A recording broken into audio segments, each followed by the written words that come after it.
புத்தர் ஒருமுறை ராஜகிருகம் நகரில் ஒரு பெரிய யாகம் நடப்பதை பார்த்தார். பாவங்களை போக்க வேண்டும் என்று கூறி நூற்றுக்கணக்கான ஆடுகள் பலியிடப்பட இருந்தன. அவற்றின் துயரத்தைக் கண்ட புத்தர் மனம் கலங்கினார். யாகம் நடத்திய முதிய அந்தணரிடம் சென்று, உயிர்வதை செய்வது அறமாகாது, பாவம் போக்க பாவம் செய்யலாமா என்று அறிவுரை கூறினார்.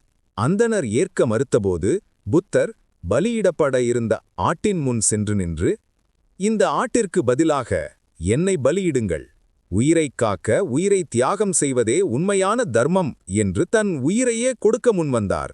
புத்தரின் அளவற்ற கருணையையும் தியாகத்தையும் கண்டு அந்தணர் மனம் மாறினார். அவர் யாகத்தை நிறுத்தி அனைத்து ஆடுகளையும் விடுவித்தார். இந்த நிகழ்வு அன்பே சிறந்த அறம் என்றும் எந்த ஒரு உயிர்க்கும் தீங்கு செய்யக்கூடாது என்றும் புத்தர் போதித்த அகிம்சையின் சிறப்பை உலகிற்கு உணர்த்தியது.